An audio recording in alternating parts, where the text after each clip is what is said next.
উম্মত ধ্বংস হওয়ার তৃতীয় নাম্বার আলামত হলো ওয়াজ্জাকাতু মাকরামা, উম্মতরা যাকাতকে জরিমানা মনে করবে। আপনি তো নবীকে দেখেন নাই, নবীর সঙ্গে যুদ্ধে যান নাই, নবীর সঙ্গে আপনি খাবার খান নাই, নবীর পিছনে নামাজ পড়েন নাই। বড়জোর আপনি বাইতুল মুকাররমের ইমাম সাহেবের পিছনে নামাজ পড়ছেন, হয়তো মদিনা শরীফের ইমাম সাহেবের পিছনে নামাজ পড়েছেন। আপনি জানলে অবাক হবেন, আমার নবীর পিছনে সাহাবা নামের একজন ব্যক্তি নামাজ পড়তো। আল্লাহর নবীর দরবারে হাজির হয়ে আমার নবীকে বলতো, ইয়া রাসূলুল্লাহ, দয়া করে আপনি আমার জন্য দোয়া করে দেন। আল্লাহ তাআলা যদি আমার ব্যবসায় বরকত দান করে, আল্লাহ তাআলা যদি আমাকে ধন সম্পদ দেয়, আমি যাকাত দিব, নামাজ রোজা পড়ব, হজ যাকাত করব। আপনি জানলে অবাক হবেন, আল্লাহর নবী তার জন্য দোয়া করেন নাই, বরং বলেছেন, সাহাবা তুমি আমার এখান থেকে চলে যাও, কারণ আমি দুনিয়ার মধ্যে মানুষদেরকে ধন সম্পদ দেওয়ার জন্য আসি নাই, আমি দুনিয়ার মধ্যে মানুষদেরকে বাশীরা ওয়া নাযীরা, সুসংবাদ দেওয়ার জন্য এসেছি, হেদায়েতের পথের জন্য এসেছি। ধন সম্পদ যদি আমার প্রয়োজন হতো, ও সাহাবা, আমি দোয়া করার সঙ্গে সঙ্গে আল্লাহ মক্কা মদিনার সমস্ত পাহাড়গুলিকে আমার পিছনে স্বর্ণ রূপার মতো ঘুরায় ঘুরায় দিতেন। আমি তোমার জন্য দোয়া করতে পারবো না, চলে যাও। আপনি জানলে অবাক হবেন, দ্বিতীয় দিন সাহাবা আমার নবীর দরবারে হাজির হলো। আমার নবীকে বলল, ইয়া রাসূলুল্লাহ, আমি আপনার কাছে ওয়াদা করলাম, আপনি দয়া করে আমার জন্য দোয়া করেন।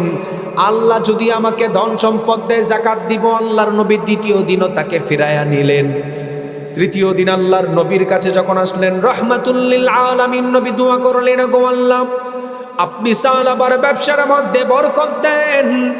আপনি জানলে অবাক হবেন, আমার নবী দোয়া করার সঙ্গে সঙ্গে সাহাবার ব্যবসাটাও বড় হয়েছেন, সাহাবা ধনী হয়ে গিয়েছেন। সুবহানাল্লাহ। নবীর দোয়ার আগে সে গরিব ছিল। মেইন জিনিসটা বুঝেন, নবী দোয়া করার পরে তার ব্যবসা বড় হয়েছে। নামাজ পড়ছে কোথায় বলেন তো? মনে নেই, ভুলে গেছেন? নামাজ পড়ছে মদিনাতে। কোথায়? কার পিছনে? নবীর পিছনে। আপনি নবীর পিছনে পড়ছেন, তাহলে আপনি যে 5 লক্ষ টাকা যাকাত আসার পরে 3 লক্ষ টাকা রাখেন, আপনার কোন বাপে বলছে বলেন আপনি আমার? বিশ্ব নবী সাল্লাল্লাহু আলাইহি ওয়াসাল্লাম যখন দোয়া করলেন, ব্যবসা বড় হলো। সাহাবা মদিনা শহর থেকে দূরে চলে গেল। ব্যবসায় বিজি থাকার কারণে ঠিক মতো ফরজ নামাজও পড়তে পারে না। আল্লাহর নবী একদিন জিজ্ঞেস করলো সাহাবাকে, তখন আর খুঁজে পায় না, সাহাবাকে খুঁজে পাই না। এক সাহাবী আমার নবীকে বলল, ইয়া রাসূলুল্লাহ, সাহাবা ব্যবসা বড় হওয়ার কারণে ঠিক মতো মদিনাতে 5 ওয়াক্ত নামাজ পড়তে পারে না। কিছুদিন পর যখন বিশ্ব নবী আবার খবর নিলেন, সাহাবাকে তো দেখা যায় না। সাহাবায়ে কেরাম রিপোর্ট দিলেন, ইয়া রাসূলুল্লাহ, সাহাবা 5 ওয়াক্ত নামাজ পড়বে দূরের কথা, ধন সম্পদের হিসাব করতে করতে জুমার নামাজ পড়তে পারে না। নাউযুবিল্লাহ। অথচ রব্বুল আলামিন কোরআনুল কারীমের সূরাতুল বাকারার 155 নম্বর আয়াতে মানুষদেরকে বলেছেন, আল্লাহ তাআলা ধন সম্পদের মাধ্যমে মানুষদেরকে পরীক্ষা করেন। সন্তান সন্ততি দিয়ে আল্লাহ মানুষদেরকে পরীক্ষা করেন, খিদা দিয়ে আল্লাহ পরীক্ষা করেন।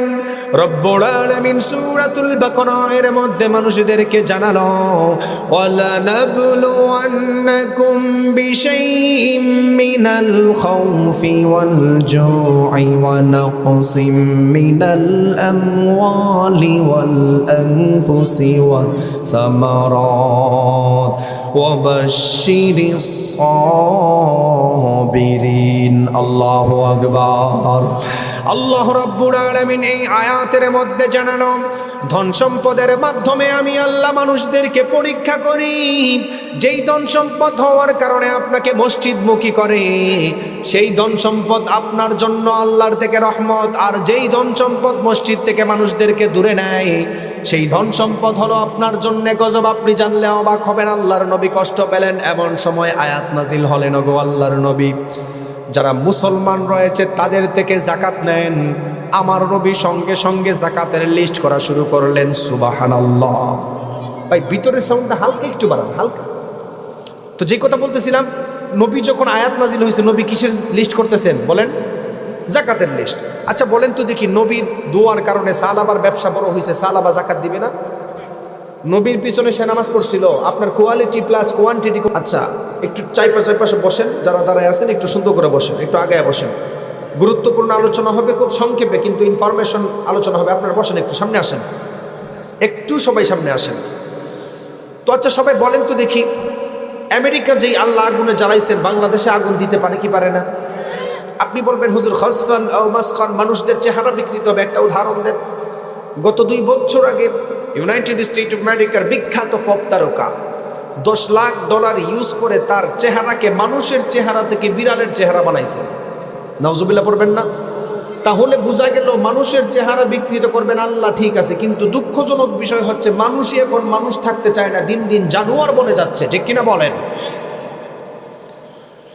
নবীকে যখন বলা হতো কিয়ামত কবে হবে, আপনি বলেন নবী বলতো কিয়ামতের দিন তারিখ আল্লাহ জানে, কিন্তু উম্মতের মধ্যে 15টি খারাপ অভ্যাস যখন ঢুকে যাবে তখন সমাজ ব্যবস্থা ধ্বংস হবে, আল্লাহ তাআলা অগ্নিবায়ু চালু করবেন। 15টি খারাপ অভ্যাস আমাদের জানার দরকার আছে না নাই? এখন এই 15টা খারাপ অভ্যাস বলতে গেলে যদি আপনার উপরে পড়ে যায়, কেউ রাগ করবেন? হ্যাঁ না, আবার বলবেন হুজুর চট্টগ্রাম থেকে হাদিসগুলো আমাদের এলাকার নামে লেখা আনছে আলাদা। কি বলেন আপনারা?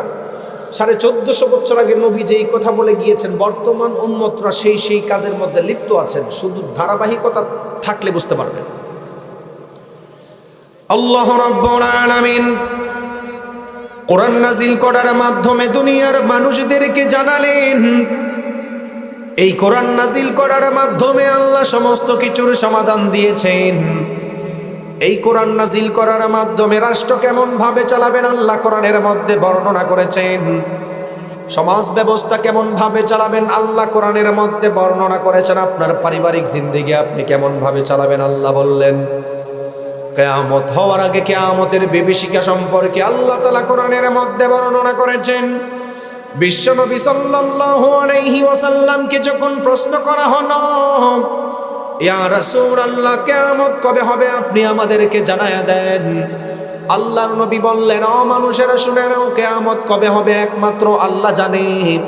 কিন্তু কিয়ামত হওয়ার আগে উম্মতের মধ্যে 15টি খারাপ অভ্যাস যখন বেড়ে যাবে, দুনিয়ার মধ্যে ভূমিকম্প হবে, খসফান আও মাসখান, মানুষদের চেহারা বিকৃত হয়ে যাবে।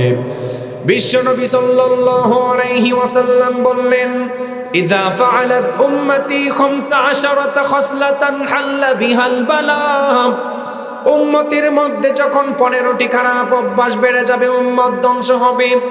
এক সাহাবী আমার নবীকে বলল, মা হুন্না ইয়া রাসূলুল্লাহ, সেই 15টা খারাপ অভ্যাস সম্পর্কে আপনি আমাদেরকে বলেন। আল্লাহর নবী বললেন, শেষ জামানার উম্মতের মধ্যে খারাপ অভ্যাস হবে ইযা কানাল মাগনামু দুওয়ালা।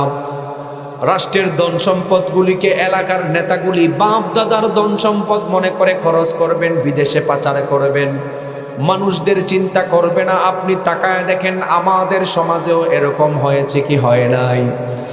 আল্লাহর নবী বললেন, উম্মত ধ্বংস হবে ইযা কানাল মাগনামু দুওয়ালা, যখন রাষ্ট্রের ধন সম্পদগুলিকে নেতাগুলি বাপ দাদার সম্পদ মনে করবে, জনগণের চিন্তা করবে না, বাহিরের দেশে পাচার করবে।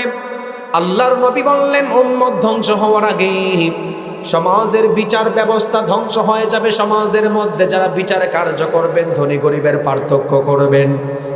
সমাজের মধ্যে যেই সমস্ত মানুষ বিচারক থাকবেন, তারা এক চোখে তেল দিয়ে বিচার করবেন, আরেক চোখে পানি দিয়ে বিচার করবেন। আপনাদেরকে উদাহরণ দিলে বুঝবেন।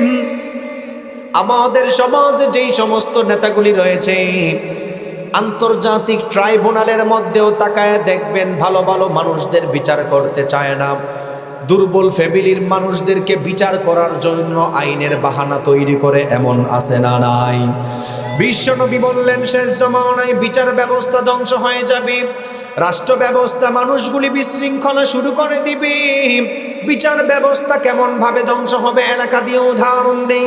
এলাকার অধিকাংশ নেতা সাহেবগুলির একটা খারাপ অভ্যাস হলো, রাতের বেলায় যদি তাদেরকে 10,000 টাকা দেওয়া হয়, তাহলে রাতের বেলায় 10,000 টাকা ঘুষ পাওয়ার পরে পরের দিন সকালবেলা নির্দোষ মানুষকে দোষী বানায়া জেলে ঢুকায়, আর দোষী মানুষকে নির্দোষ বানায়া ট্যাগ লাগায়, এমন আছে না নাই? বিশ্বনবী সাল্লাল্লাহু আলাইহি ওয়াসাল্লামের জামানায় আহাম্মাতুহুমুল মারআতুল মাখজুমিয়াতুল্লাতী সারাকাত আল্লাহর নবীর জমানায় এমন একটা ঘটনা ঘটেছিল, বিশ্বনবী সাল্লাল্লাহু আলাইহি ওয়াসাল্লামের জমানায় উচ্চ ফ্যামিলির মহিলা, বনু মাখজুমি গোত্রের উচ্চ ফ্যামিলির মহিলা চুরি করেছিল।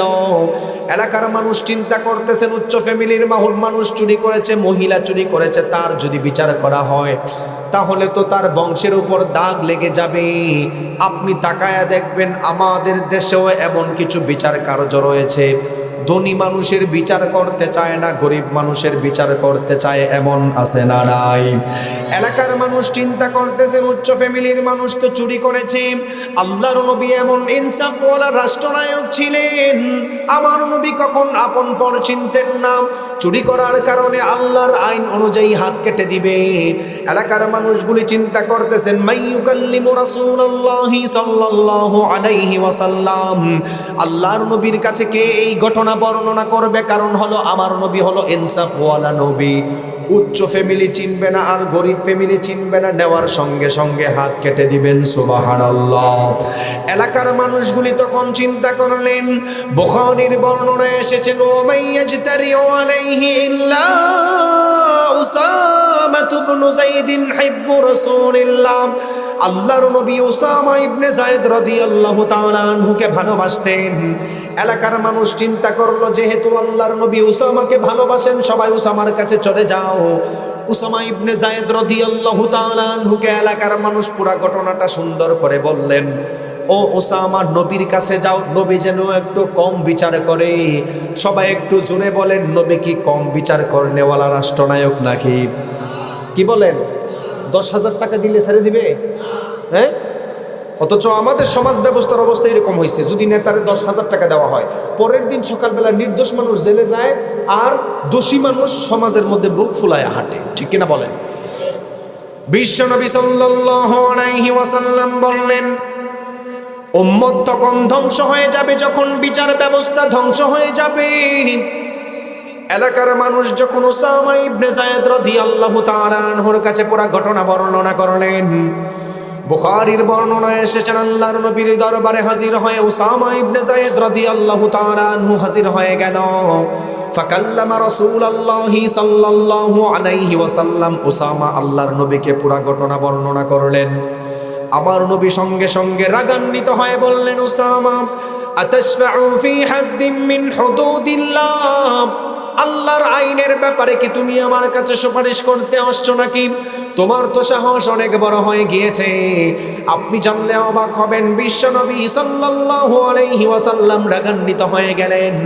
আমার নবী ওই মুহূর্তে কমা ফাখাতাবা, আল্লাহর নবী দাঁড়ায় গেলেন। আমার নবী তখন মানুষদের উদ্দেশ্যে ভাষণ দেওয়া শুরু করলো, আইয়ুহান নাস ইন্নামা দাল্লা মান কানা ক্বাবলাকুম, তোমাদের পূর্বের মানুষগুলি ধ্বংস হওয়ার কারণ হলো ইযা সারাকা শরীফু তারাকুহু, যখন উচ্চ ফ্যামিলির মহিলারা চুরি করত তাদেরকে ছেড়ে দিত, উচ্চ ফ্যামিলির মানুষরা অন্যায় করত ছেড়ে দিত। ওয়া ইযা সারাকা আদ-দাঈফু ফীহিম আকামু আলাইহিল হাদ্দা, যখন দুর্বল ফ্যামিলির মানুষরা চুরি করত এলাকার নেতাগুলি তাদেরকে বিচার করত।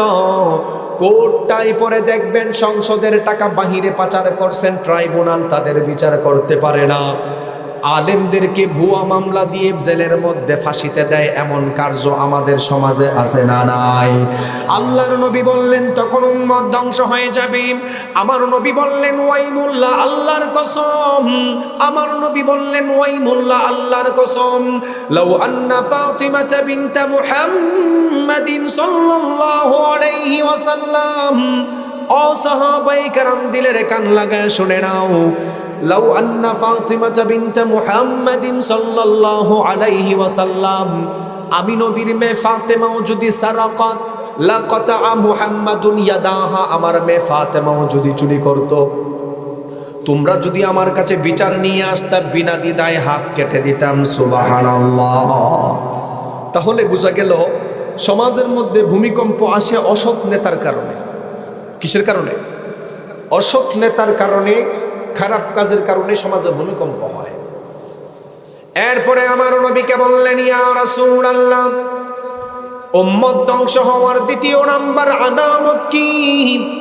আল্লাহর নবী বললেন, ওয়াল আমানাতু মাগনামা, শেষ জমানার মানুষগুলি আমানতের খেয়ানত করবে, আমানতদারিকে আমানতের খেয়ানতকারী বলে সম্বোধন করা হবে, আমানত খেয়ানতকারীকে আমানতওয়ালা মনে করা হবে।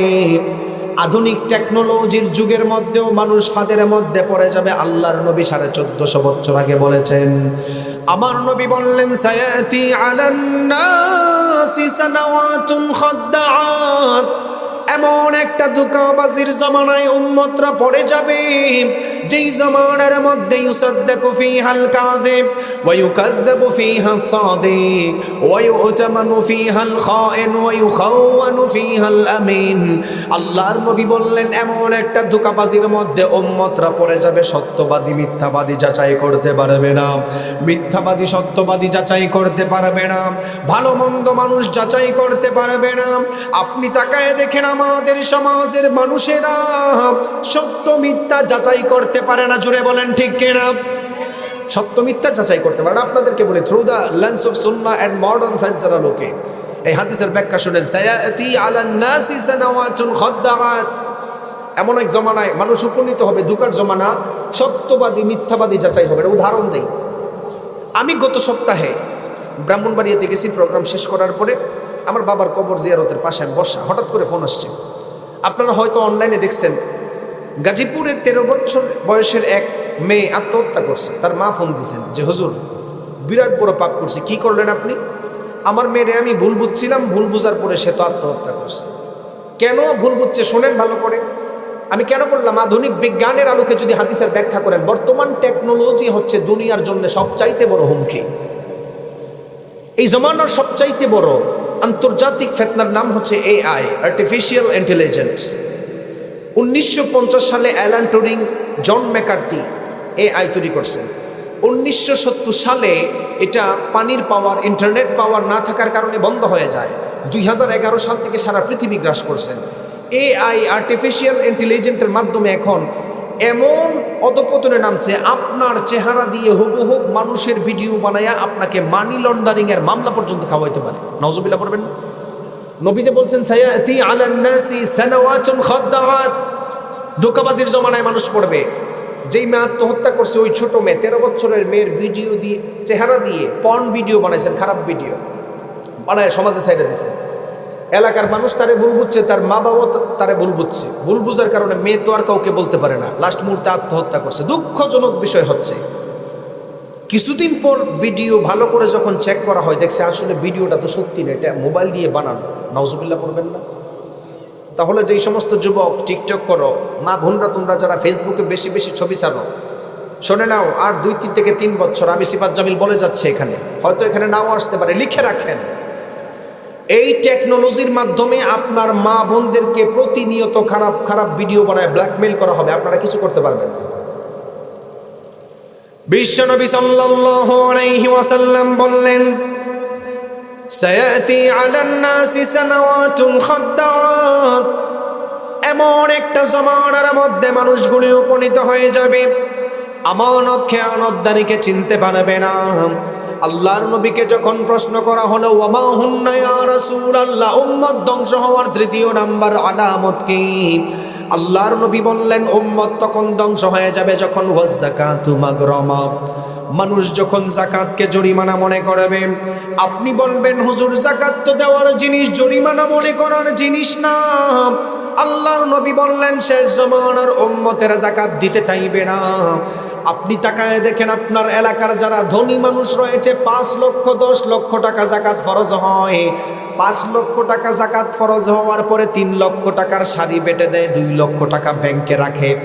এই রকম মানুষ আমাদের সমাজে আছে না নাই? 5 লক্ষ টাকা যাকাত আপনার ফরজ হয়েছে, 3 লাখ টাকা শাড়ি দিয়েছেন, 2 লাখ টাকা ব্যাংকে ভরেন। আচ্ছা, সবাই কষ্ট করে আমার সাথে একটু হাত তুলেন, সবাই একটু হাত তুলেন। আপনারা কেউ কোনোদিন নবীরে দেখছেন? নবীর সঙ্গে ভাত খাইছেন? নবীর সঙ্গে যুদ্ধ করছেন? নবীর পিছনে নামাজ পড়ছেন? আপনাদের ভাষা অনুযায়ী আমরা নবীর থেকে অনেক দূরে, ঠিক কিনা বলেন? হ্যাঁ, তাহলে যারা 5 লক্ষ টাকা যাকাত ফরজ হওয়ার পর 3 লক্ষ টাকার যাকাত দেন, 2 লক্ষ টাকা ব্যাংকে রাখেন, ভালো করে শুনেন, হাত নামান, হাত নামান। আপনারা কেউ তো নবীরে দেখেন না, এটা শিওর তো? তাই নবী বলছেন, ও যাকাতু মাগরামা, উম্মত তখন ধ্বংস হবে যখন জাকাতকে জরিমানা মনে করবে। কেমন ভাবে? ঠিক মতো জাকাত দিতে চাইবে না। নবীর পিছনে নামাজ পড়তো সাহাবা, আল্লাহর নবীর পিছনে মদিনা শরীফে সুবহানাল্লাহ পড়বেন না? বিশ্ব নবী সাল্লাল্লাহু আলাইহি ওয়াসাল্লাম বললেন, উম্মত ধ্বংস হওয়ার তৃতীয় নাম্বার আলামত হলো ওয়াযাকাতু মাকরামা, উম্মতরা যাকাতকে জরিমানা মনে করবে। আপনি তো নবীকে দেখেন নাই, নবীর সঙ্গে যুদ্ধে যান নাই, নবীর সঙ্গে আপনি খাবার খান নাই, নবীর পিছনে নামাজ পড়েন নাই। বড়জোর আপনি বাইতুল মুকাররমের ইমাম সাহেবের পিছনে নামাজ পড়ছেন, হয়তো মদিনা শরীফের ইমাম সাহেবের পিছনে নামাজ পড়েছেন। আপনি জানলে অবাক হবেন, আমার নবীর পিছনে সাহাবা নামের একজন ব্যক্তি নামাজ পড়তো। আল্লাহর নবীর দরবারে হাজির হয়ে আমার নবীকে বলতো, ইয়া রাসূলুল্লাহ, দয়া করে আপনি আমার জন্য দোয়া করে দেন। আল্লাহ তাআলা যদি আমার ব্যবসায় বরকত দান করে, আল্লাহ তাআলা যদি আমাকে ধন সম্পদ দেয়, আমি যাকাত দিব, নামাজ রোজা পড়ব, হজ যাকাত করব। আপনি জানলে অবাক হবেন, আল্লাহর নবী তার জন্য দোয়া করেন নাই, বরং বলেছেন, সাহাবা তুমি আমার এখান থেকে চলে যাও, কারণ আমি দুনিয়ার মধ্যে মানুষদেরকে ধন সম্পদ দেওয়ার জন্য আসি নাই, আমি দুনিয়ার মধ্যে মানুষদেরকে বাশীরা ওয়া নাযীরা, সুসংবাদ দেওয়ার জন্য এসেছি, হেদায়েতের পথের জন্য এসেছি। ধন সম্পদ যদি আমার প্রয়োজন হতো, ও সাহাবা, আমি দোয়া করার সঙ্গে সঙ্গে আল্লাহ মক্কা মদিনার সমস্ত পাহাড়গুলিকে আমার পিছনে স্বর্ণ রূপার মতো ঘুরায়া ঘুরায়া দিতেন। আমি তোমার জন্য দোয়া করতে পারবো না, চলে যাও। আপনি জানলে অবাক হবেন, দ্বিতীয় দিন সাহাবা আমার নবীর দরবারে হাজির হলো। আমার নবীকে বলল, ইয়া রাসূলুল্লাহ, আমি আপনার কাছে ওয়াদা করলাম, আপনি দয়া করে আমার জন্য দোয়া করেন, আল্লাহ যদি আমাকে ধন সম্পদ দেয় যাকাত দিব। আল্লাহর নবী দ্বিতীয় দিনও তাকে ফিরাইয়া নিলেন। তৃতীয় দিন আল্লাহর নবীর কাছে যখন আসলেন, রাহমাতুল লিল আলামিন, নবী দোয়া করলেন, গো আল্লাহ, আপনি সাহাবার ব্যবসার মধ্যে বরকত দেন। আপনি জানলে অবাক হবেন, আমার নবী দোয়া করার সঙ্গে সঙ্গে সাহাবার ব্যবসাটাও বড় হয়েছেন, সাহাবা ধনী হয়ে গিয়েছেন। সুবহানাল্লাহ। নবীর দোয়ার আগে সে গরিব ছিল। মেইন জিনিসটা বুঝেন, নবী দোয়া করার পরে তার ব্যবসা বড় হয়েছে। নামাজ পড়ছে কোথায় বলেন তো? মনে নেই, ভুলে গেছেন? নামাজ পড়ছে মদিনাতে। কোথায়? কার পিছনে? নবীর পিছনে। আপনি নবীর পিছনে পড়ছেন, তাহলে আপনি যে 5 লক্ষ টাকা যাকাত আসার পর 3 লক্ষ টাকা রাখেন, আপনার কোন বাপে বলছে বলেন আপনি আমার? বিশ্ব নবী সাল্লাল্লাহু আলাইহি ওয়াসাল্লাম যখন দোয়া করলেন, ব্যবসা বড় হলো। সাহাবা মদিনা শহর থেকে দূরে চলে গেল। ব্যবসায় বিজি থাকার কারণে ঠিক মতো ফরজ নামাজও পড়তে পারে না। আল্লাহর নবী একদিন জিজ্ঞেস করলো সাহাবাকে, তখন আর খুঁজে পায় না, সাহাবাকে খুঁজে পাই না। এক সাহাবী আমার নবীকে বলল, ইয়া রাসূলুল্লাহ, সাহাবা ব্যবসা বড় হওয়ার কারণে ঠিক মতো মদিনাতে 5 ওয়াক্ত নামাজ পড়তে পারে না। কিছুদিন পর যখন বিশ্ব নবী আবার খবর নিলেন, সাহাবাকে তো দেখা যায় না। সাহাবায়ে কেরাম রিপোর্ট দিলেন, ইয়া রাসূলুল্লাহ, সাহাবা 5 ওয়াক্ত নামাজ পড়বে দূরের কথা, ধন সম্পদের হিসাব করতে করতে জুমার নামাজ পড়তে পারে না, নাউযুবিল্লাহ। অথচ রব্বুল আলামিন কোরআনুল কারীমের সূরাতুল বাকারার 155 নম্বর আয়াতে মানুষদেরকে বলেছেন, আল্লাহ তাআলা ধন সম্পদের মাধ্যমে মানুষদেরকে পরীক্ষা করেন, সন্তান সন্ততি দিয়ে আল্লাহ মানুষদেরকে পরীক্ষা করেন, খিদা দিয়ে আল্লাহ পরীক্ষা করেন। রব্বুল আলামিন সূরাতুল বাকারার মধ্যে মানুষদেরকে জানালো, ওয়ালা নাবলুওয়ান্নাকুম বিশাইইম মিনাল খাউফি ওয়াল জু'i ওয়া নাকসিম মিনাল আমওয়ালি ওয়াল الأنفس والثمرات وبشر الصابرين الله أكبر আল্লাহ রাব্বুল আলামিন এই আয়াতের মধ্যে জানানো, ধন সম্পদের মাধ্যমে আমি আল্লাহ মানুষদেরকে পরীক্ষা করি। যেই ধন সম্পদ হওয়ার কারণে আপনাকে মসজিদমুখী করে, সেই ধন সম্পদ আপনার জন্য আল্লাহর থেকে রহমত। আর যেই ধন সম্পদ মসজিদ থেকে মানুষদেরকে দূরে নেয়, সেই ধন সম্পদ হলো আপনার জন্য গজব। আপনি জানলে অবাক হবেন, আল্লাহর নবী কষ্ট পেলেন। এমন সময় আয়াত নাজিল হলেন, গো আল্লাহর নবী, যারা মুসলমান রয়েছে তাদের থেকে যাকাত নেন। আমার নবী সঙ্গে সঙ্গে যাকাতের লিস্ট করা শুরু করলেন। সুবহানাল্লাহ। ভাই ভিতরের সাউন্ডটা হালকা একটু বাড়ান, হালকা। তো যে কথা বলতেছিলাম, নবী যখন আয়াত নাজিল হয়েছে নবী কিসের লিস্ট করতেছেন বলেন? জাকাতের লিস্ট। আচ্ছা বলেন তো দেখি, নবীর দোয়ার কারণে সাহাবার ব্যবসা বড় হয়েছে, সাহাবা জাকাত দিবে না? নবীর পিছনে সে নামাজ পড়ছিল। আপনার কোয়ালিটি প্লাস কোয়ান্টিটি কোনটা ভালো করে বুঝেন। 5 লক্ষ টাকা ফরজ হওয়ার পর 3 লক্ষ টাকা ব্যাংকে রাখেন। আপনারা ভালো করে শুনেন মাইক দিয়ে। বিশ্ব নবীর উপর যখন আয়াত নাজিল হলো, আমার নবী তখন জাকাতের লিস্ট করলেন। জাকাতের লিস্ট করার সময় আল্লাহর নবী সাহাবার নামটাও তুলে ধরলেন। সাহাবায়ে কেরাম সাহাবার দরবারে হাজির হয়ে আমার নবীর রিসালা, আমার নবীর চিঠি যখন তার কাছে পৌঁছায়া দিল, শরীয়তের স্ট্রাকচার অনুযায়ী এতটা উট থাকলে এত টাকা জাকাত দিবা, এত উট জাকাত দিবা, এতটা পশু থাকলে এই পরিমাণ জাকাত দেওয়া হবে। আপনি জানলে অবাক হবেন, যেই সাহাবা আল্লাহর নবীর দোয়ার কারণে ধনী হয়েছে, আমার নবী যখন সাহাবার জন্য জাকাতের লিস্ট করলেন, সাহাবা তখন জাকাত দিতে রাজি হয় নাই। সাহাবা সাহাবায়ে কেরামদেরকে বললেন, ও সাহাবীরা, যেই জাকাতের লিস্ট করা হয়েছে এটা তো আমার জন্য জরিমানা মনে হয়, জিজিয়া মনে হয়, আমি তো কাফের মুশরিক না, নাউযুবিল্লাহ। সে কিন্তু ওয়াদা করছিল ধন সম্পদ হওয়ার পরে জাকাত দিব, কিন্তু নবীর চিঠি যখন গেছে বলতেছেন এত জাকাত এটা আমার দেওয়া সম্ভব না। এই যে 10 লক্ষ টাকা জাকাত ফরজ হওয়ার পরে আপনার কাছে মনে হচ্ছে না 10 লক্ষ টাকা অনেক টাকা? মনে হচ্ছে না? 5 লক্ষ টাকার জাকাত দেন। সাহাবার ইতিহাস শুনেন।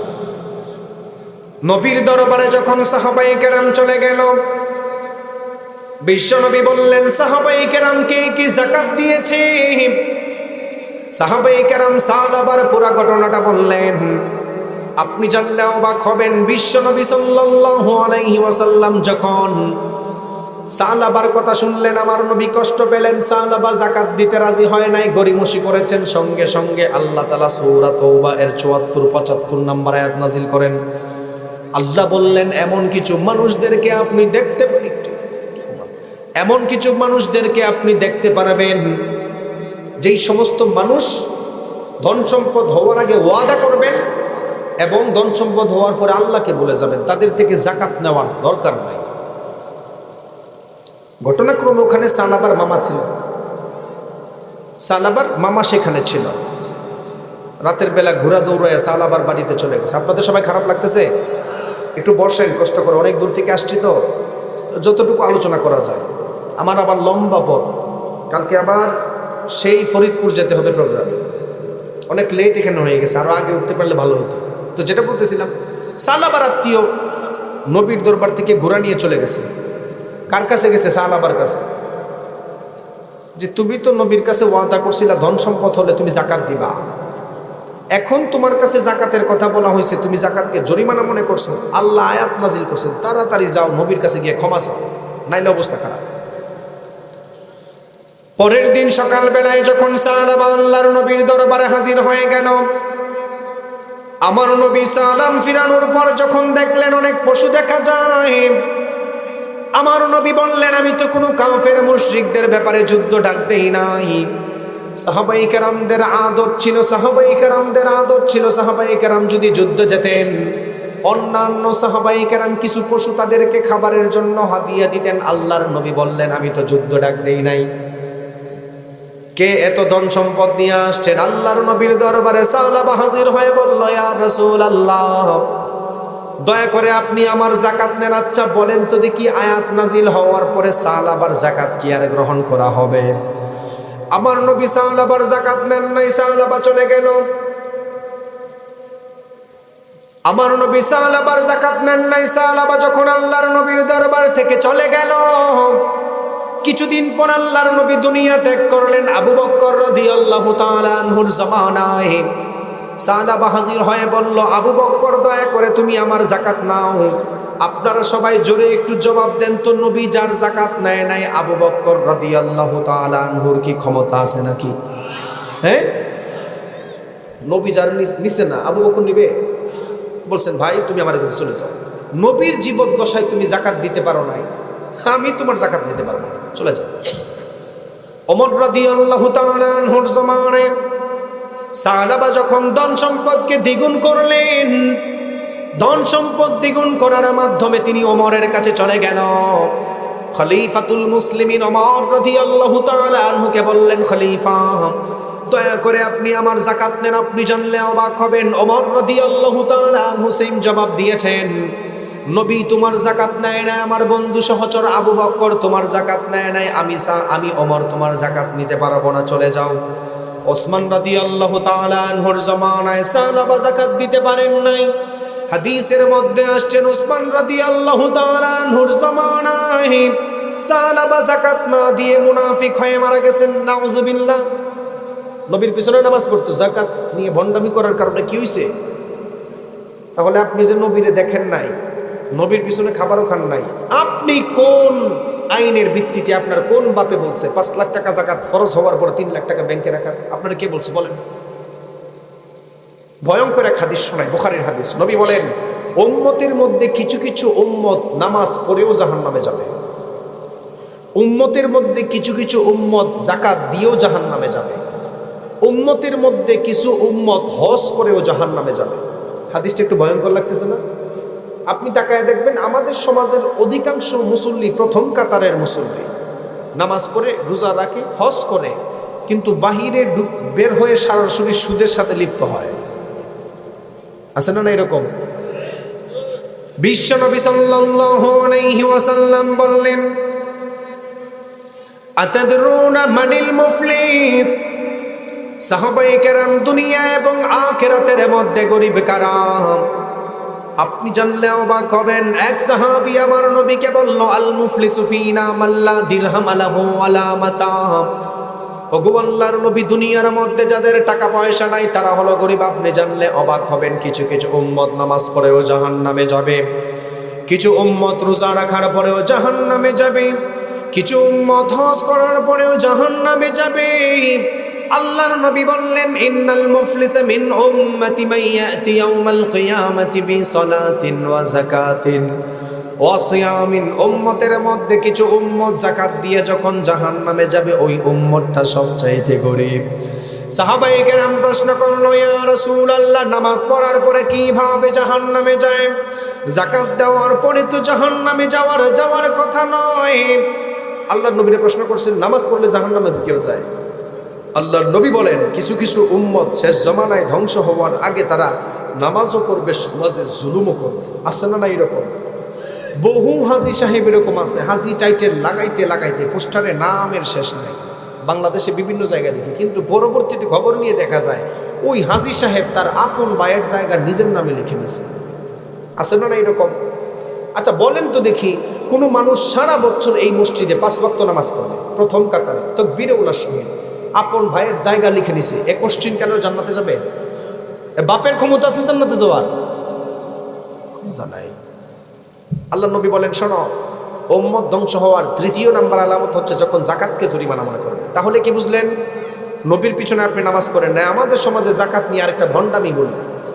যারা উচ্চ ফ্যামিলির মানুষ আছে তারা নিজেকে জাহির করার জন্য 3 লাখ কি 4 লাখ শাড়ি কেনার পরে মাইকিং করে অমুক চৌধুরী সাহেবের বাড়িতে অমুক তারিখে যাকাতের শাড়ি দেওয়া হবে, যাদের যাদের দরকার নিয়ে যাবেন।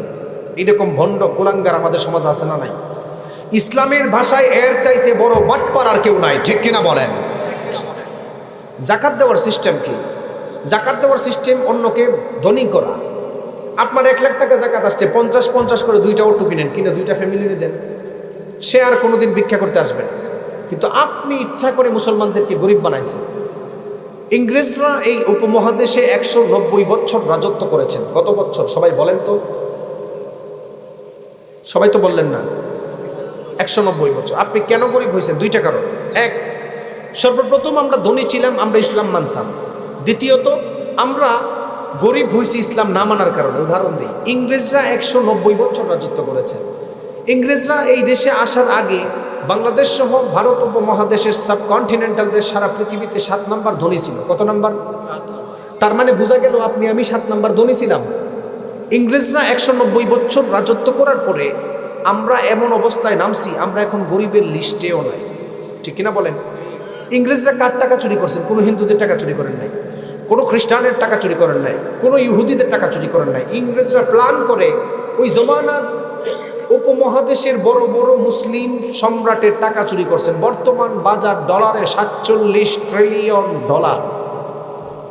47 ট্রিলিয়ন, আপনারা মিলিয়ন বুঝাইতে গেলে সমস্যা, ট্রিলিয়ন কেমনে বুঝবেন? 47 ট্রিলিয়ন শুধু আমাদের টাকা চুরি করছে, যে কারণে আমরা গরিব।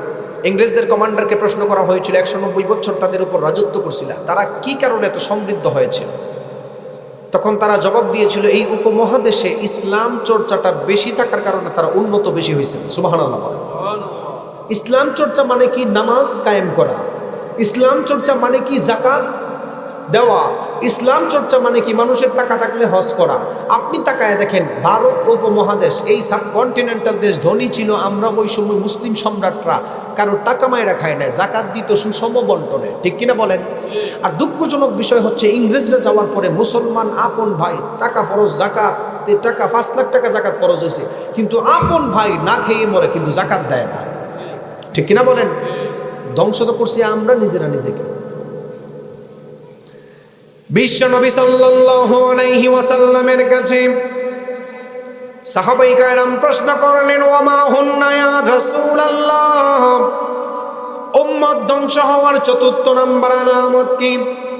আল্লাহর নবী বললেন, ওয়ারতাফাতিল আসওয়াতু ফিল মাসাজিদ, এমন একটা জমানার মধ্যে মানুষগুলি উপনীত হয়ে যাবে যেই জমানার মসজিদে হাঙ্গামা হবে। আপনি বলবেন, হুজুর মসজিদ তো নামাজ পড়ার জায়গা, মসজিদ তো রোজা রাখার জায়গা, মসজিদে আবার কিভাবে হাঙ্গামা হয়? আল্লাহর নবী হাদিসের মধ্যে বললেন, উলুন আহলুল ফিসকি ফিল মাসাজিদ, এমন একটা জমানার মধ্যে মানুষগুলি উপনীত হয়ে যাবে, পৃথিবীর অধিকাংশ মসজিদ যারা রক্ষণাবেক্ষণ করবেন, মসজিদের কমিটি হবে এলাকার নিকৃষ্ট মানুষ, সুদখোর আর ঘুষখোর। এইরকম মসজিদের সভাপতি বাংলাদেশে আছে না নাই?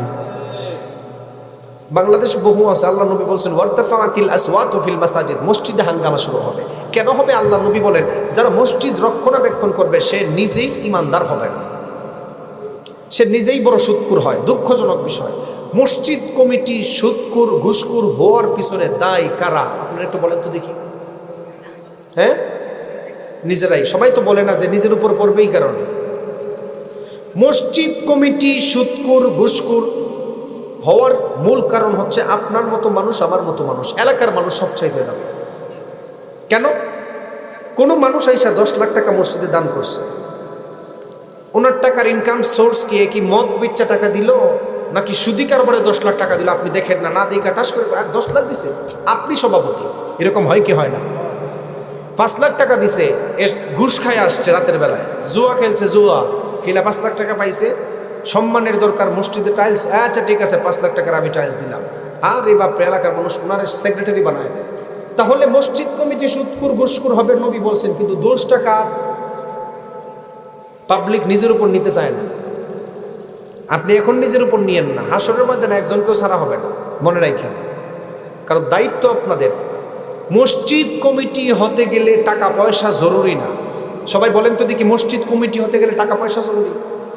এলাকার বাদাম বিক্রেতাও যদি আল্লাহ বলা হয়, আল্লাহর উপর বিশ্বাস থাকে, কিয়ামতের সম্পর্কে বিশ্বাস থাকে, নামাজ পড়ে, নামাজ কায়েম করে, যাকাত দেয়, আল্লাহ ছাড়া কাউকে ভয় করে না, বাদাম বিক্রেতা হোক, জুতা সেলাই করুক, ওই মানুষ মসজিদের কমিটির সভাপতি হওয়ার যোগ্যতা রাখে, ঠিক কিনা বলেন? আচ্ছা বলেন তো দেখি, পুরা পৃথিবীকে আল্লাহ তাআলা চালাইতেছেন, মসজিদ কমিটি কেমন হবে, পৃথিবীর রাষ্ট্র ব্যবস্থা কেমন হবে? আল্লাহ এটা কোরআনে বলেন নাই? হ্যাঁ, তাহলে সব কিছু যদি ঠিক থাকে, সবই কোরআন থেকে মানেন, রাষ্ট্র চালানোর ক্ষেত্রে কোরআন কেন আপনি নেন না? তার মানে বোঝা গেল আমাদের ভিতরে সত্যিকারের ইসলাম নাই। বিশ্বনবী সাল্লাল্লাহু আলাইহি ওয়াসাল্লাম বললেন, ইউশিকু আইয়াতি আলান নাসি জামান, এমন একটা জামানার মধ্যে মানুষগুলি উপনীত হয়ে যাবে যেই জামানার মধ্যে লা ইয়াবকা মিনাল ইসলামি ইল্লা ইসমুহু, ইসলাম শুধু নামে থাকবে, ইসলাম কাজে থাকবে না। ওয়ালা ইয়াবকা মিনাল কুরআনি ইল্লা রাসমুহু, আল্লাহর নবী বললেন কোরআনটা শুধু অক্ষরে থাকবেন, কোরআনের আইন থাকবে না। তাহলে বোঝা গেল আমাদের সমাজের মানুষ পার্লামেন্টে যদি কোরআন না নেওয়ার চেষ্টা না করে, তাহলে তাদের ভিতরে পরিপূর্ণ ইসলাম নাই, ঠিক কিনা? সমাজের সবচাইতে বড় সমস্যা হচ্ছে, আপনারা বলেন, মসজিদের মধ্যে রাষ্ট্রের কাজ ছিল, যত রাজনীতি মসজিদের ভিতরে, মসজিদের চার দেয়ালের বাইরে কোরআনের আইনের দরকার নাই, এরকম মানুষ আছে না নাই? আচ্ছা আপনারা বলেন, আপনাদের সাথে আমার কথা ব্যক্তিগত, এই মাইক লাগায়া আমি মুফতি সিফাত জামিল সহ বাংলাদেশের শত শত আলেম 100 দিন না 1000 দিনও যদি এখানে ওয়াজ করে, সুদ বন্ধ হবে এলাকা থেকে, ঘুষ বন্ধ হবে এলাকা থেকে। আমি ওয়াজ করার আগে সারা উপজেলায় কোনো ওয়াজ হয় নাই, বিগত 50 সাল থেকে ওয়াজ হয় নাই। মাইক লাগায়া হুজুররা 50 বছর ধরে ওয়াজ করতেছেন, মাটির নিচে পিষে গেছেন, সুদ কিন্তু বন্ধ হয় নাই। মাইক লাগায়া ওয়াজ করতে পারবো আরো 100 দিন, ঘুষ বন্ধ হবে না, পরকিয়া বন্ধ হবে না। তাহলে বোঝা গেল ওয়াজ করে সমাজের সব কিছু সমাধান করা সম্ভব না। সমাজের সব কিছুর সমাধান যদি আপনি আনতে চান, অবশ্যই আল কোরআনকে পার্লামেন্টে নেওয়ার প্রয়োজন, ঠিক কিনা বলেন? এবার আসেন গুরুত্বপূর্ণ এক টপিক বলি, আপনারা যেহেতু শিক্ষিত মানুষ বুঝবেন ভালো করে। ইসলামী দল বা ওলামাই কেরাম সংসদে যাক, আমাদের অধিকাংশ মানুষ এটা মানতে চায় না। তারা বলে কি জানেন, আলেম ওলামারা রাজনীতির কিছুই বুঝে না, এরা রাষ্ট্র কিভাবে চালাবে। আরে বেটা ভালো করে শোনো, এই দেশের রাজনীতি যদি শিখায় থাকে, এটা আলেম ওলামারা নবী রাসূলদের মাধ্যমে আসছেন, ঠিক কিনা বলেন? আপনি রাজনীতি করবেন নবীর আদর্শ বাদ দিয়ে অন্য কারোর আদর্শ ধরবেন, আপনাকে জান্নাতে নিতে পারবে না, ঠিক কিনা বলেন? কেন এরকম হয় আপনাদেরকে বলি। বিশ্ববিদ্যালয়ে থাকা অবস্থায় আপনাদের বর্তমান বাংলাদেশের ধর্মীয় উপদেষ্টা ডক্টর আফম খালেদ হোসেন, ওনাদের কাছে আমরা পড়াশোনা করছি, পৃথিবীর চক্রান্ত ইস্তেশরাক নিয়ে আমাদেরকে পড়াইছেন। প্রফেসর ডক্টর রশিদ জাহিদ হাফিজাহুল্লাহ একটা বই পড়াতেন আমাদেরকে, আল কোরআন ওয়াল মুস্তাশরিকুন। আরবিতে যেটাকে মুস্তাশরিকিন বলে, বাংলাতে সেটাকে প্রাচ্যবাদ বলে, ইংলিশে সেটাকে ওরিয়েন্টালিস্ট বলে। আমাদের সমাজের উচ্চ শিক্ষিত মানুষ বা জেনারেল শিক্ষিত মানুষরা কেন বলে হুজুররা রাজনীতি করার দরকার নাই, জানেন আপনি? এর বহু কারণ আছে। ইংরেজরা রাজত্ব করার পরে তারা এখান থেকে চলে যাওয়ার সময় আমাদের রাজনীতিটাকে তারা ধ্বংস করে গেছে। ইসলামের রাজনীতি কিরকম, তারা 1903 সালে বই লিখছেন, origin of Mohammedan jurisprudence, aspect of Islamic civilization and introduction to Islamic law, এরকম বই লিখছেন।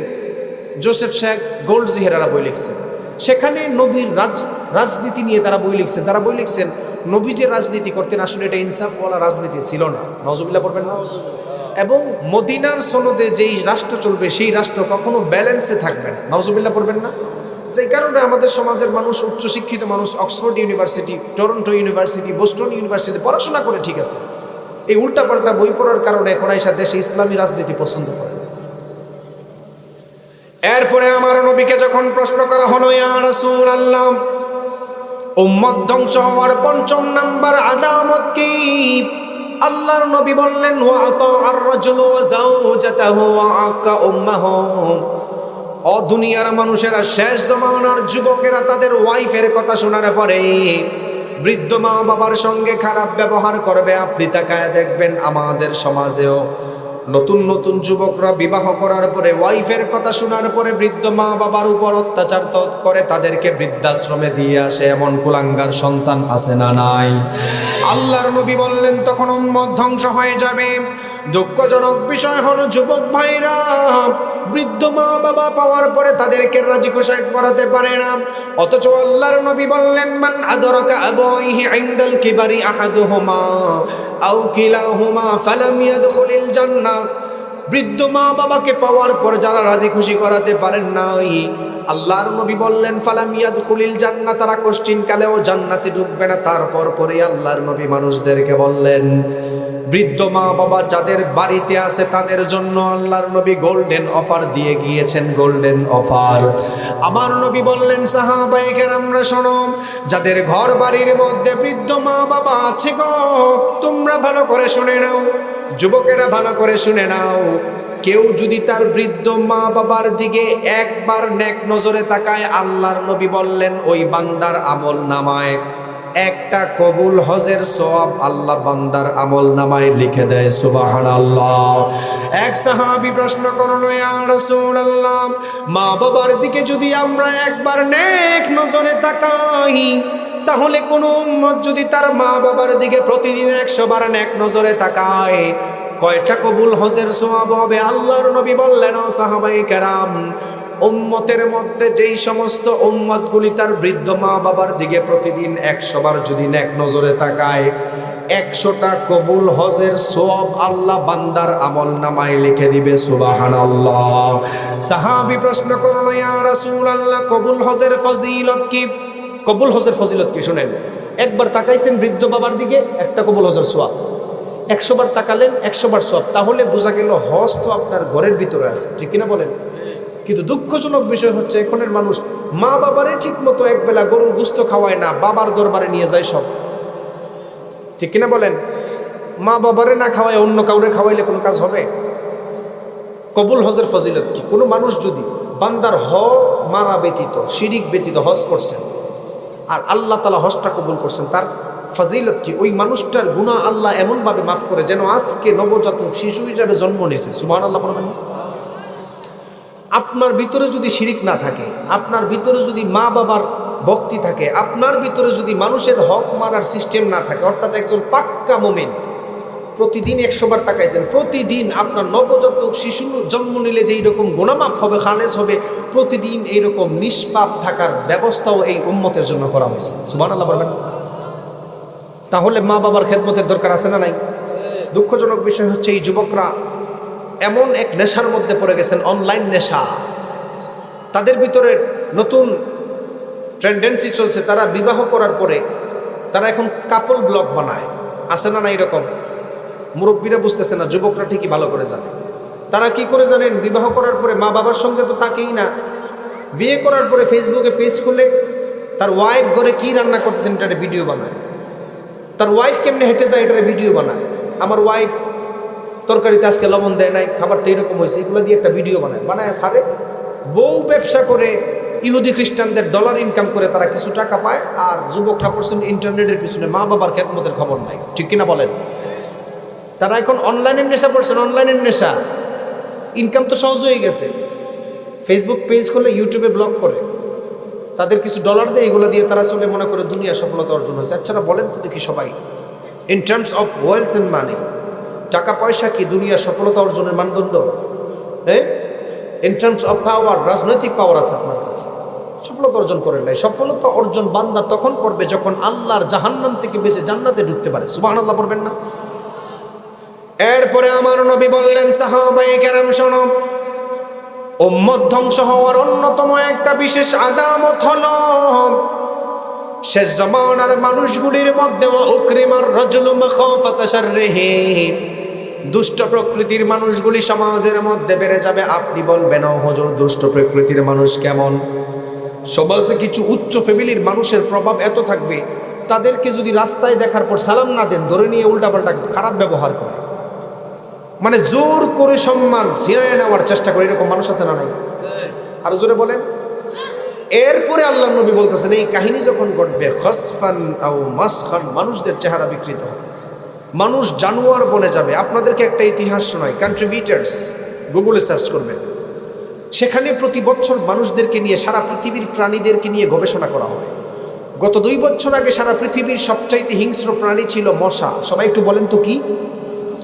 যারে থাপ্পড় দিলে হাড্ডি গুড্ডি ভেঙ্গে হাতে চোরমার হয়ে যায়। সারা পৃথিবীর মধ্যে 7 থেকে 7.5 লক্ষ মানুষ মারা যায় মশার কামড়ে। সারা পৃথিবীর সবচাইতে হিংস্র প্রাণীর নাম হচ্ছে মানুষ, যাদের দাঙ্গা হাঙ্গামাতে আজকে থেকে 2 বছর আগে 3.5 লক্ষ থেকে 4.5 লক্ষ মানুষ মারা যেত। সারা পৃথিবীর হিংস্র দ্রষ্টা প্রাণীর মধ্যে 3য় নাম্বার প্রাণীর হিংস্র নাম লেখাইছেন কুকুর, যার কামড়ে সারা পৃথিবীর মধ্যে প্রায় 2.5 লক্ষ মানুষ মারা যেত। গত বছর আপনারা দেখেছেন চট্টগ্রামের মধ্যে এক ইমাম সাহেবরে কুকুরের ছোট বাচ্চা একটু আসর দিছে, পাগল হয়ে মারা গেছে। কুকুরে কামড় দিলে এরকম পাগল হয়ে মারা যায় কি যায় না? হিংস্র প্রাণীর মধ্যে 3য় নাম্বার কুকুর। 4র্থ নাম্বার সাপ, যার কামড়ে গত 2 বছর আগের হিস্ট্রি অনুযায়ীও 1,75,000 মানুষ মারা যেত সারা ওয়ার্ল্ডের মধ্যে, বিশেষ করে আফ্রিকা, ব্রাজিল এরকম দেশে।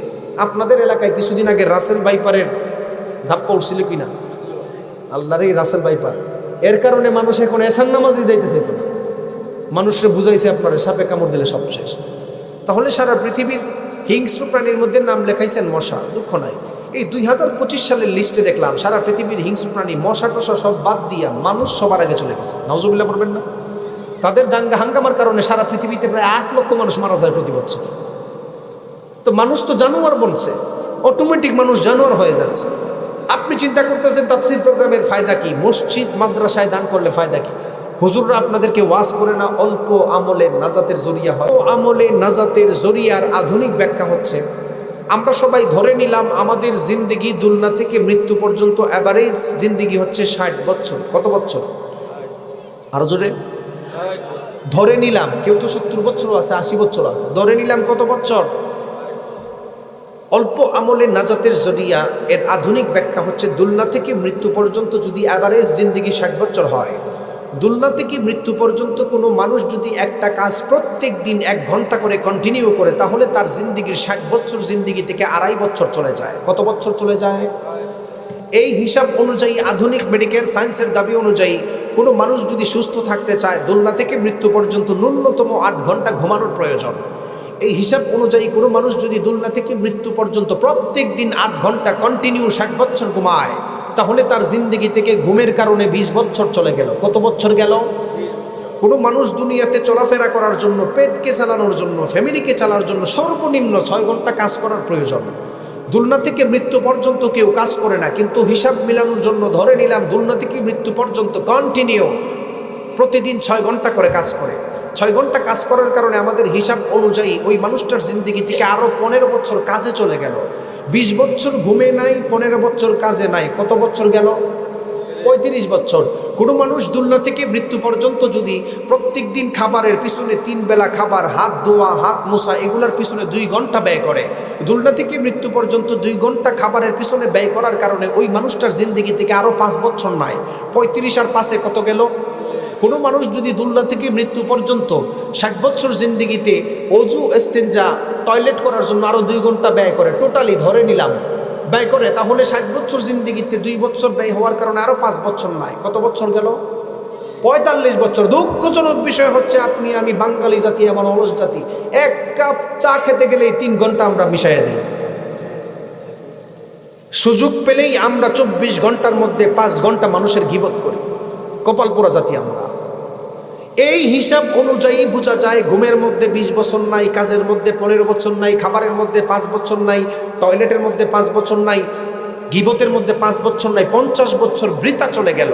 এই বৃথা জিন্দেগি যদি কাজে লাগাতে চান, অবশ্যই তাফসীর প্রোগ্রাম, আল্লাহর নবীর হাদিস এবং কোরআন মানলে 60 বছর ঘুমের মধ্যে যে 20 বছর যায়, এটাও ইবাদতে পরিণত হবে। সুবহানাল্লাহ পড়েন। 15 বছর যে কাজ করলেন আপনি, 60 বছর অল্প আমলে নাজাতের জরিয়া। আধুনিক ব্যাখ্যা হচ্ছে, আপনি যদি দেখেন প্রত্যেকদিন নামাজ পড়তে কত ঘন্টা লাগে সবাই বলেন তো একটু? 5 ওয়াক্ত নামাজ পড়তে হায়েস্ট ধরে নিলাম স্থিরতার সহিত 2 ঘন্টা ধরলাম, কথার কথা, একসাথে না তো, ধীরে ধীরে ধীরে ধীরে আস্তে আস্তে প্রতিদিন যদি আপনি কন্টিনিউ বুঝ হওয়ার পরে 2 ঘন্টা নামাজে দেন, আপনার 60 বছর জিন্দেগিতে ধরে নিলাম, ছোট বাচ্চার তো নামাজ ফরজ না, হিসাব মিলানোর জন্য 60 বছর কেউ যদি প্রতিদিন শুধু 2 ঘন্টা আল্লাহর কাছে নিজেকে রুজু করে, 2 ঘন্টা শুধু ইবাদত করার কারণে তার 60 বছরের মধ্যে 5 বছর শুধু ইবাদত হয়েছে। কত বছর? 5 বছর ইবাদত হওয়ার কারণে বাকি 50 বছর পুরাটাই ইবাদতে পরিণত হবে। আপনি চিন্তা করতে পারছেন? অল্প আমলে নাজাতের জরিয়ার আধুনিক ব্যাখ্যা কি? আপনি প্রত্যেকদিন 2 ঘন্টা আল্লাহরে দিতে পারেন না? আপনার ধন সম্পদ দিছে, আপনি মসজিদে দান করার সময় আপনি কিপটামি করেন, এই ধন সম্পদ আপনার পেটের মধ্যে ঢুকায় আল্লাহ আযাব দিবেন হাসরের ময়দানে। আল্লাহ তাআলা আমাদের সবাইকে কথাগুলি বুঝার, আমল করার, বিশ্বাস রাখার, মেনে চলার, মসজিদের সাথে থাকার, উলামায়ে কেরামদের সাথে থাকার তৌফিক দান করুন, আমিন। ওয়া আখিরু দাওয়ানা আলহামদুলিল্লাহি রাব্বিল আলামিন। আসসালামু আলাইকুম। তবরুক আছে, সবাই বসেন, দোয়া হবে এলাকার সবার জন্য। জি কিছু বলবেন? জি কেউ নাই?